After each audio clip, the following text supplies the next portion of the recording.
what happened in the Italian Grand Prix weekend.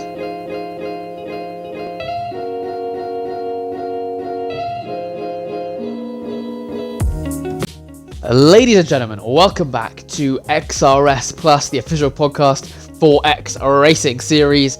My name is Avi Tyrrell. We are back and we have done it.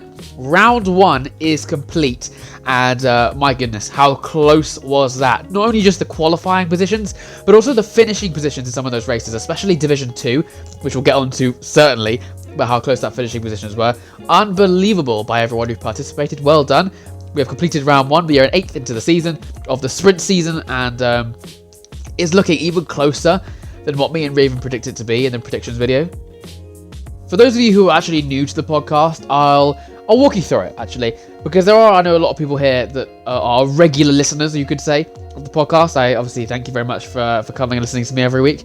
But for those of you who are new, going into the new season, so this is XRS Plus. This is the podcast for XRS. There's several different things we do over here. So first of all, if you notice the videos actually, so the template, the outside of the video, when it's orange, that is the weekly rundown. This is essentially, I'll talk about all the divisions, about how the races went, and that's exactly what this video is going to be as well.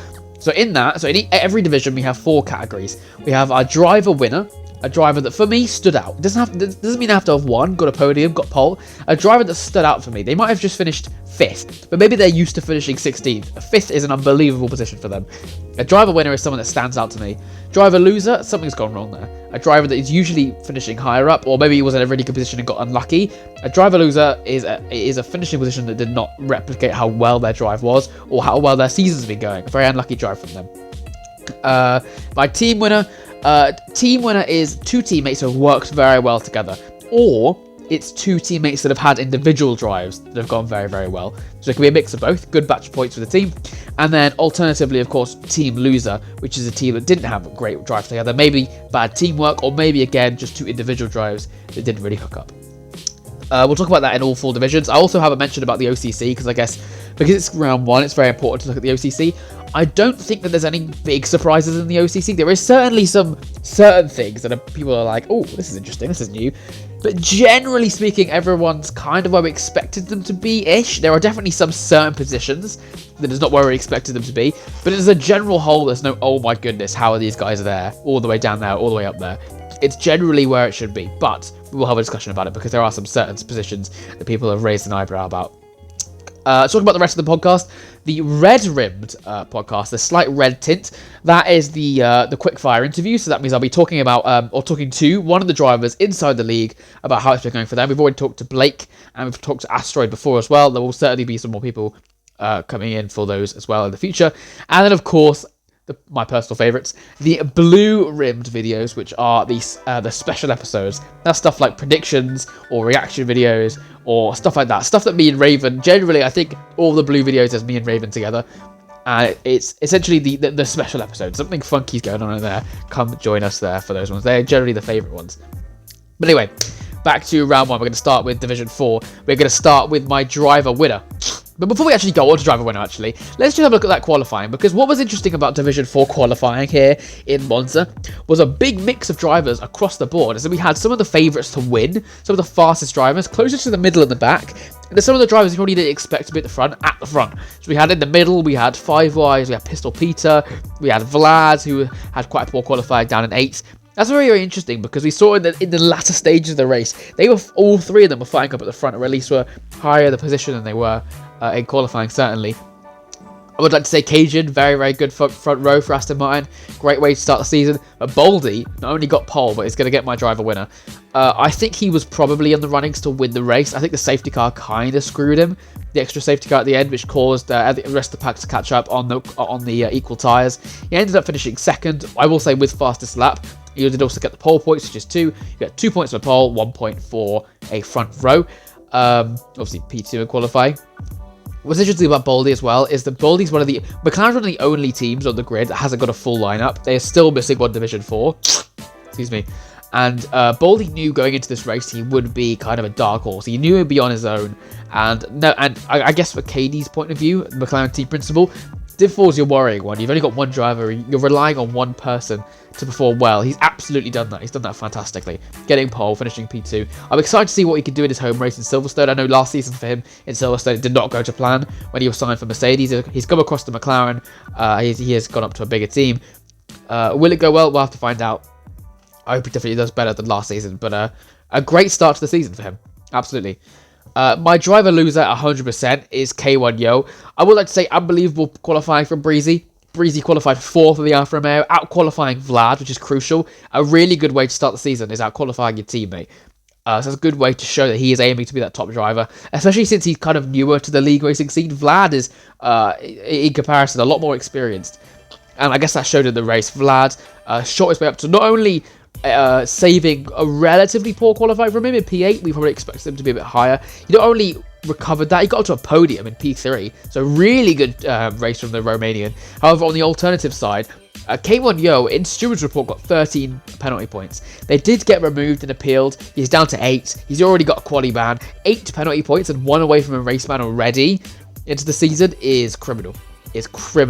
Really, really early on. That's worrying for Alfa Romeo. Have they got a driver that's going to be consistent this season? He really improved last season, and it looks like he's got a bit. He's maybe panicked. Going into round 1. He started in a really good position. He started in a position where he could potentially take the championship lead, and he's panicked and he's shot down to not only 14th, but has been given a lot of penalty points. He's already got a quali ban for Silverstone.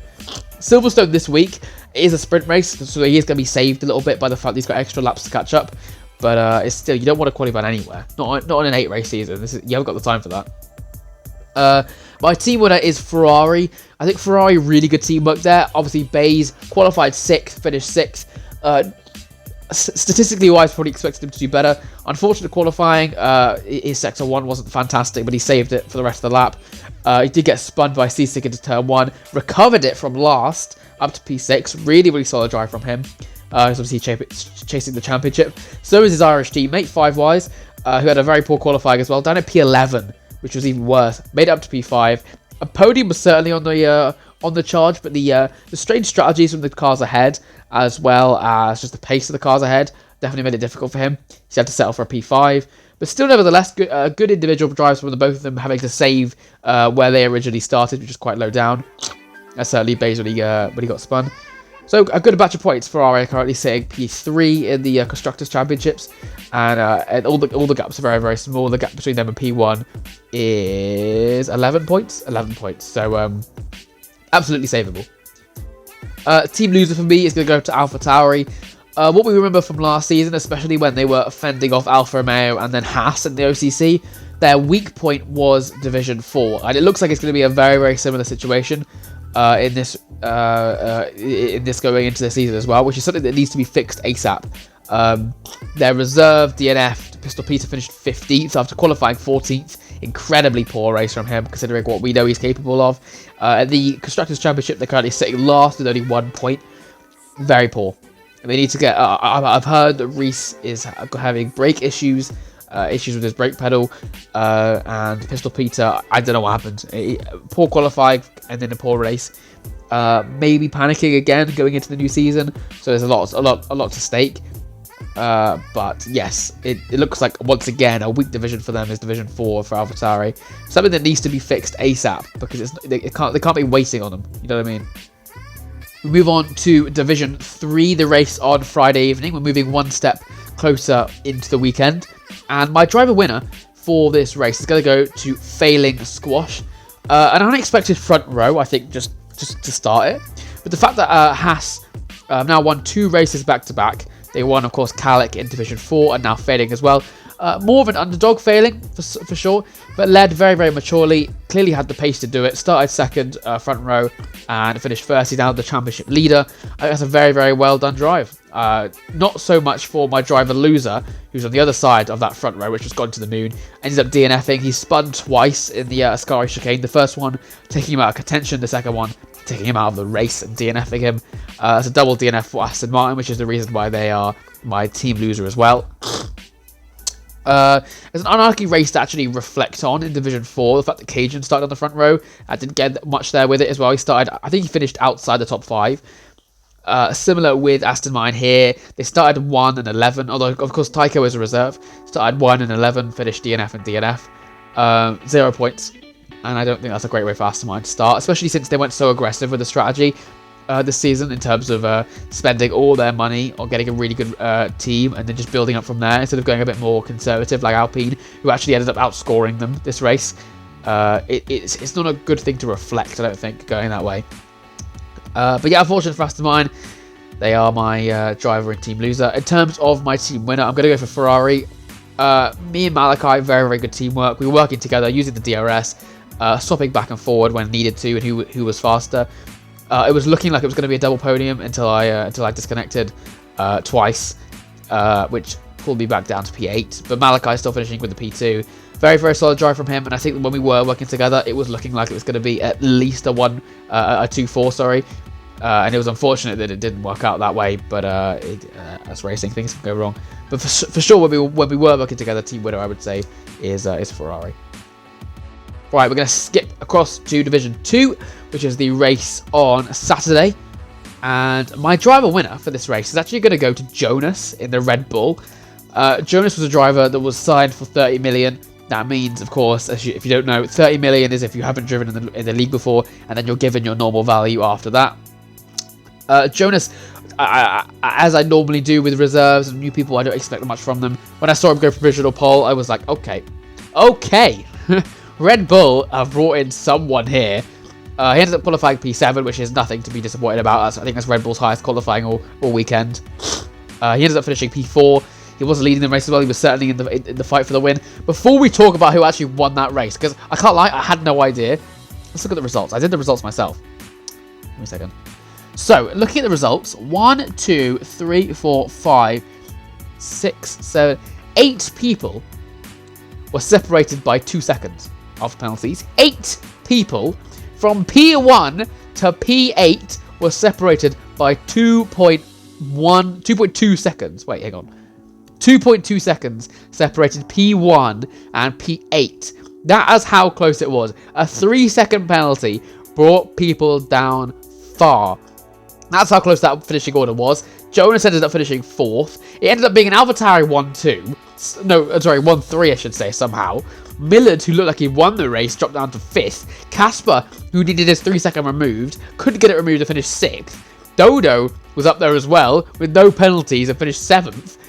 I had no idea what was going on that race. It was all over the place in terms of a finishing order, because the pack was so tightly packed at the end of that race. Have you ever seen 8 drivers separated by 2 and a bit seconds? I don't think you ever have. So Jonas is my driver winner, because unbelievable drive from him. Really good to see another front runner in that division, hopefully. Driver loser is Dodo. Dodo, who was the one I thought was going to win. I saw it was Corb versus Millard for the fight at the end. I think Corb had a penalty. Millard looked like he's going to get a penalty for shoving Corb off track or something like that. It looked like Dodo was going to win. Dodo got a penalty for an unsafe rejoin after the race, which brought him down not only from P1, but down to P7. That's how close the pack was. The Dodo, my driver loser, because he was also in that front fight. Got it on pole as well. Alfa Romeo's first pole of the season.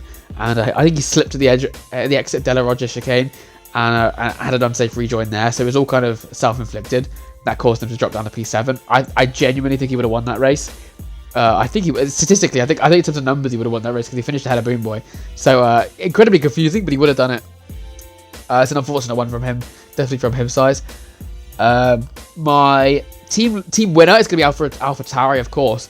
A 1-3 has just saved Division 4 and how poor their race was. I mean, even Matt as well. Matt in Division 3 wasn't too strong. Pink scoring a podium, that's their second and third podium with the season, these two, with Boom Boy and Thomas.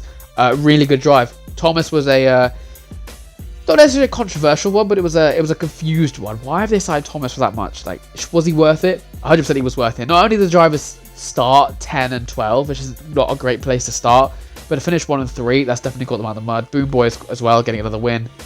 First win of the season. It's a good way to start the season, winning the first race. He's now the championship leader. Really solid start from those two. My team loser has gone to Williams. I'm not even going to talk about Millard's teammate, because if you know, you know. If you know what he did in that race, you know. Millard got brought in last minute and did a very, very solid job. put it P3 in qualifying, was leading the race, looked like he was going to be the favourite to win, ended up finishing 5th, which is, again, just exaggerating my point on how close the finishing order was. Chocolade, I think he managed to accumulate, I think it was 13 penalty points, but I'm just going to do a quick check. Give me a second. And this is 30 penalty points, and he was actually taking the race seriously. I don't know how you can be so bad. Penalty points. He got 16 penalty points that race. And 3 of the incidents, which were all given 10 seconds, and I think 2 or 3 penalty points, all came in the same corner of him doing the same thing. In the Della Roggia chicane, which if you don't know is turn 4, the turn 4, turn 5 chicane, he dived down the inside 3 times on different occasions and took 3 different people out. One was Kino, one was Epic OJ, and one was CXDE. And he somehow took them all out. And he didn't think... And, I made a joke to him after the race. Like, after the second time, did you not... At least after the second time, did you not think, maybe I'm not good enough to make this move? Maybe I'm not a good enough driver to make this move here. Maybe I should chill. No, he does it again.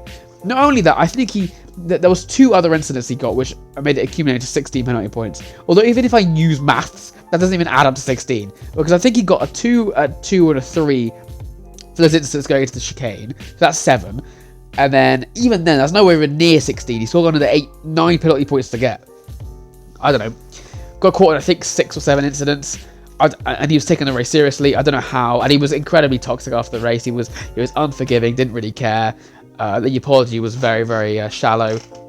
It's just an awful attitude and awful driving ability as well. He ended up finishing... where did he finish? Because I did the results. I was tempted to just disqualify him because that was just awful. He finished. He qualified 14th, finished 18th with the fastest lap. He doesn't get the fastest lap because he didn't finish in the top 15. And I would have disqualified him if he finished the points, but he didn't. Because I can't lie, I just didn't want him to finish the race. He ended up leaving the league, and the whole league cheered. Chocolade, I beg, learn how to drive before you come back into the league, because goodness me, how on earth did you get in the same incident 3 times? Is it all enforced by you? He meant for an overtake into the Della Roggia chicane 3 times, and all of them ended up with him spinning someone. Did he not think, after at least the second one, maybe I can't pull this move off? Maybe I should relax? No, he tried to do it again. I don't know. A P18 is what you get for that, and he ends up leaving the league. If he rejoins the league, the same penalty will apply. He can't be signed for another team until mid-season, and he loses his seat. He'll get a 50-point deduction, and I can't lie, I imagine any team principals will want to reserve him after that race anyway. And we move on to Division 1, the final division, which concluded this insane race weekend. And my driver winner... I thought I was going to burp. Goodness me, I feel kind of ill, but I don't think I am. My driver winner is going to be Alec. When I joined the stream chat, and I joined the stream chat when it was in that kind of transition between the race and qualifying. So I didn't know the order. I didn't know where anyone was. I was just joining to watch the race. It's like I arrived a little late. When I joined and the chat said Alec is P2 in qualifying, I thought they were just kidding around. I heard them say Raven in P18. I thought, that's really unfortunate. I heard them say this person wasn't P1. Tony was P1. I thought, okay, they're being serious. They're just talking about it. And then they go Alex P2, and I'm like, hey, no, hold up. Where is Alec? Someone tell me where Alec is. No, he's P2. No, he's P2. You're joking. Alec is not P2. Alec was actually P2 in qualifying. I can't lie.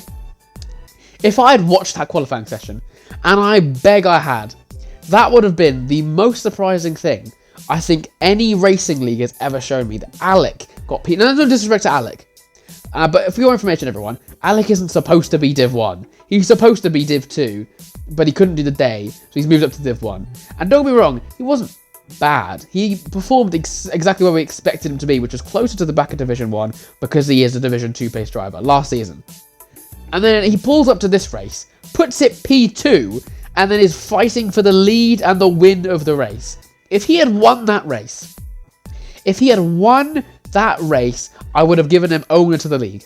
Because how on earth has that happened? That he's actually put it P2. A driver that is not only a controller against all-wheel users, to my knowledge, but he's actually out-qualified 17 of them, put it P2, and then fought for the lead of the race. He ended up finishing, I think, 4th. Unbelievable. the fact that not only did he finish 4th, but he was competing the entire way through that race is incredible. And I messaged him after the race and said, I can't lie, mate, teach me how to do that. He has I know he uses the same assist as me, except he uses ABS off. After that race, I went straight to turning off ABS. I wanted to try it. I wanted to see what he was doing. What was he doing that I was not doing? It was certainly the confusion for me because previously in this game in 23, I had beat him in a different league across the season. As in, it wasn't really close. As in, I just beat him, and he was similar pace to me. Where does his pace come from? He's jumped 2 divisions in pace. Is incredible. So yes, very well played by Alec. I think this might be the highest driver winner I will ever give this season, and I think it's the highest driver winner I've given in any season ever, because that was unreal, that drive from Alec. And the fact that I saw him actually P2 in qualifying, they weren't joking. I don't even know what my reaction was. I've never cheered for someone so much that wasn't even in my team. Wasn't a particularly close friend in this racing league. Obviously, we're mates when we chat and stuff like that in other racing leagues. But I've never cheered for someone who's not, who's not in the same team as me, not a super close mate. It was insane. And the fact that it's not even that we were not close mates. As in, we used to actually dislike each other in a different league, in a different season, and everyone will know what I'm talking about when I'm talking about Alec. And I haven't talked about Alec like this in so long. I did not used to like Alec. He ruined my chances of a championship. I think it was like 17 penalty points he got purely on me, and got like 24 in 9 races or something, and got a season ban in a different league, completely ruining my chance of any hopes of a championship, for taking me out so many times. We had active dislike towards each other, and I can't lie, fair play. Obviously, it's all smoothed out since then. Of course, it's smoothed out since then. This is a long time ago. But my respect for him has gone from 10 to 100 like this. It is unreal, the fact he's able to pull that off. My highest driver winner I think I will ever give this season, because that is unreal. That he's gone up a division, qualified on the front row, and still finished up there on pace is ridiculous. My driver loser is going to go to Elias. I don't really know what happened to Elias, I can't lie. Elias is he's not above the pace cap, he's on the pace cap, he's literally on it. He is known in this kind of KRL XRS chain of leagues as the fastest driver of all time ever. He is ridiculously quick. Qualified 5th. Okay, that's alright. Yeah, he didn't even out-qualify his teammate, who super qualified 4th. But it's okay, we can make do. And then he finished 11th with I think 2 penalties. He got track limit penalties, so actual mistakes in the race, but then also got a penalty post-race in Stewart's report. I don't really know what's happened, and I appreciate I haven't seen him race in about 6 months, but he has been racing, he has been doing his thing. What happened there? So I'm excited to see what he can do with Silverstone, because I can't imagine this was his best evening. Elias, everyone has off races, but the whole point of this podcast is to point them out. They're off races, you know what I mean, and bully them. But yeah, unfortunate by Elias. Not the race we expected him to be doing, but I'm sure he'll be back. I'm sure he'll be cooking next time. My team winner certainly is going to go to Haas. Haas have actually broken a record this weekend in the first team to ever get a triple header and to win 3 of the 4 races in a weekend. That's not to say that it wasn't close. Of course, there's been plenty of teams that have got 2. I think that McLaren got a couple doubles. Ferrari got several doubles. Actually, we've got a double in round 1 last season, actually, winning Division 2 and 3.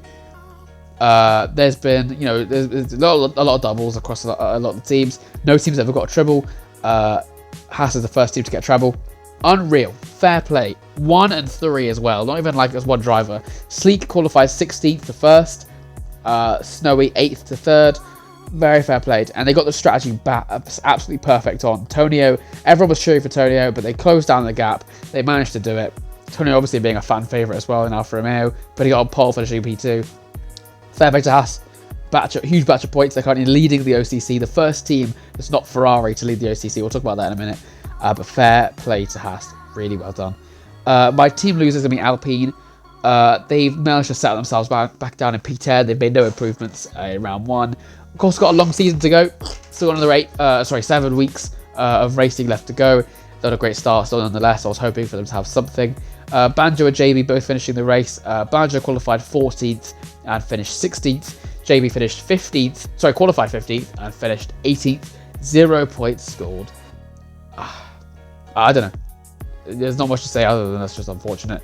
It sucks, but that's where they finished, and it's on to the next one. I think it's down to focus on a really, really competitive division they're in, and I don't think it's a surprise that they're closer to the back than the front, but it's unfortunate they are nonetheless, and I wish them the best in terms of the remainder of the race. I'll have to see how it goes for them, or the remainder of the season, I should say. Right, before we close up, I do want to have a little look at the overall Constructors' Championship, which is arguably the most important. The overlook of all the leagues, the whole league, every single point accumulated to give a final score. And it is the first time, there's actually two things. The first time that Ferrari has not led the OCC, and secondly, the lowest that Ferrari has ever been. Ferrari has only ever led the OCC. We had a fantastic start to season 1. Getting 2 wins in round 1, and I think it was another 2 wins in round 2 or something like that. It was a very solid start, very, very strong start, and we led the OCC from day 1 all the way to the end and ended up winning by about 300 points. It was insane. However, Ferrari are down in P3 right now with 78 points. Currently Haas are leading with 110. Very, very interesting. 32-point gap. Below that, so Haas has actually got a really good lead. Below that, from P2 downwards, is a 3-point gap between Alfa Romeo and Ferrari, and then AlphaTauri right behind on 12. Then McLaren 5th. We'll talk about that. Well, actually, we'll work our way down. Haas, fair play. Haas, I'm not surprised. 3 wins in a weekend, so they're already breaking records with this new lineup. It looks very strong. It looks like they're going to be a real threat to the OCC. For certainly the teams that intend to not only defend it but also attack it as well. Fair play to Haas. Alfa Romeo, really solid start up in P2. That's really good for them. They obviously have a weak point in Breezy in Division 4 for this evening's race. Obviously, I'm recording this on a Thursday. And so that qualifying doesn't hold them back too much. Alfa Romeo, if they're able to fight for a top 2, again, they finished 2nd last season as well. That'll be very, very solid. Ferrari P3. It's interesting to see that P3 in an OCC is disappointing, but of course round 1 they do not want to be P3, and it'll be a big push to catch up with the teams ahead. AlphaTauri ahead of McLaren for P4 and 5, good start. The gap is only 5 points, it's all very much to play for. P6 Williams obviously with Miller doing very, very well as well in Div 2, not surprised. If Williams could get kind of the, I don't want to say best of the rest, but what we talked about in the podcast as well, we did our predictions, is there's a clear top 5 and bottom 5 teams. Williams is in that bottom 5, of course. It's actually, in round 1, the top 5 is the top 5 we expected. The bottom 5 is the bottom 5 we expected. If Williams are able to win that kind of best in the rest situation, finish P6, it'd be a huge improvement, especially since we predicted them down in P10. So it'd be a really good finish for them, a good start. Red Bull P7, really solid from them, actually. They had some really good drivers that kind of came out of the woodwork. Nick got unfortunate, but he's clearly a quick driver in Division 3. Jonas in Division 2 is going to be very, very solid across the board. And of course, Alec scoring his big points in Division 1. That's going to be crucial as well. So Red Bull, fair play up in P7. Aston Martin ahead of Mercedes. They're going to be 2 rivals, and I'm sure Alpine hooking on to the end of that, but we'll talk about them in a second. Aston Martin and Mercedes separated by 2 points, and then an extra 3 up ahead for Red Bull. It's a close battle in P7 there. And it's, in the predictions, obviously talked about it as well, of how that back fight is arguably closer to the front fight. I'm okay. I'm all alright with that, because there's a lot of good drivers in all these lower teams as well. So it's gonna be interesting to see Silverstone, a sprint race, so many points up for grabs. It's gonna be very, very important to see where these teams finish. Alpine as well slotted themselves into last, only 18 points to their name, not even a race win to their name. Something's gonna happen with that team because it's falling back again. And it's not even like, I mean, last time they were catching up to Aston Martin, and now with these new strategies, we were expecting Aston Martin to run away. We were hoping Alpine would be fighting Williams and Red Bull, but they're nowhere near. I'm hoping for a good Silverstone because it's been a slow start for them. Well, thank you very much for everyone joining me here once again in the podcast. We are going to be having some more quickfire interviews coming your way, as well as, of course, the weekly updates. I'm as busy as ever, but I will be sure to try and release these as quickly as possible before the start of the new races, or at least, before the weekend anyway. But yes, good luck for everyone going into the new sprint, into the sprint race this week in Silverstone. Popular track, going from Monza to Silverstone. So it's definitely going to be close, very, very close for the wins, because I know it's a favourite track, this one. A sprint, of course, means that so many points are up for grabs. Those top teams only need to be prioritising getting them and making no mistakes, but the bottom teams, it's very important for them to be maximising their opportunity and seeing where they can finish. The top qualifying it for them could be scoring in the top 10 for sprint points, and then scoring in the top 15 for the race points. This could be opportunistic for the bottom teams. I wish you all very good luck. I will see you in the comms box because I'm commentating in an hour and I cannot wait. Catch me for Division 4 and hopefully Div 1 and 2 if I'm lucky enough to commentate for them as well. And of course, my race Division 3, and I will see you all very soon.